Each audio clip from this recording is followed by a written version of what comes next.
Okay, so let me start by saying this is completely out of my comfort zone, um, making these YouTube videos, but it felt like a way to still sort of communicate, um, and probably hear my son in the background.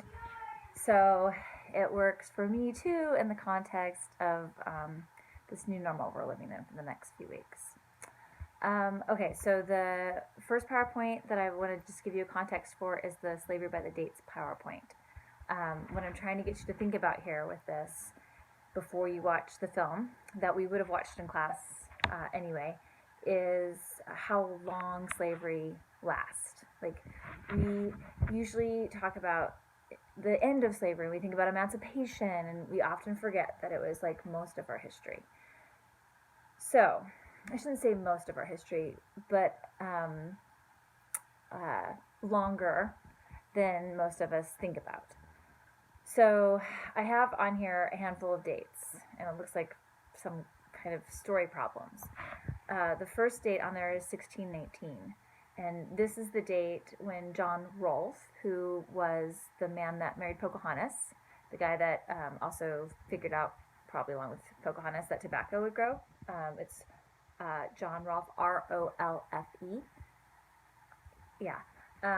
He wrote into his journal that 20 and odd Negroes had been brought into Virginia. And there's some debate about the status that these people of African descent kept. They had been captured, kidnapped from Africa, and they were on a vessel that was, I don't now remember if it was Spanish or Dutch, but it got blown off course, and it needed supplies. So it traded these enslaved peoples for the supplies. Now they had converted the enslaved peoples to Christianity while they were on the ship.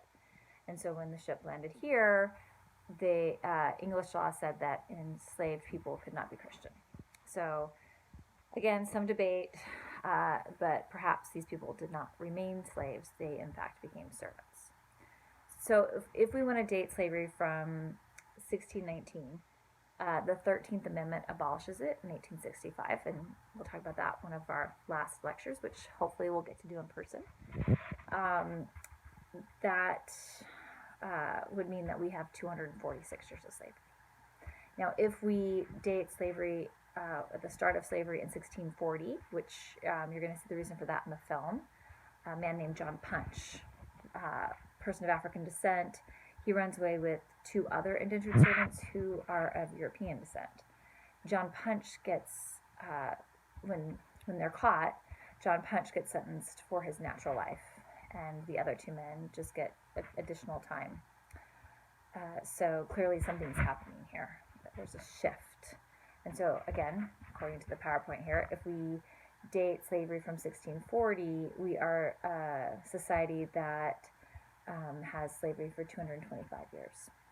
So slavery ends again in 1865. So if we add that first number, 246, to 1865, it would be the year 2111 that we would be a society that is free for as long as we are a society that was enslaved. If we date slavery from 1640, and we add 225 years, we would be a society that is free for as long as it was enslaved in the year 2090. I'm not trying to be self-defeating, but I won't be alive in the year 2090 or in the year 2111 because of when I was born. So I will never live in a country that is free for as long as it was a country that was enslaved. And so again, just trying to get us to think about the length of this institution and how much it creates the direction that our country moves in and the legacy from that. So hopefully that's, again, just something for you to think about while you watch the film. I've got the outline there of the film for you, and we can have a discussion and a discussion board about it, as well as any questions you have. All right. If you have any questions, let me know.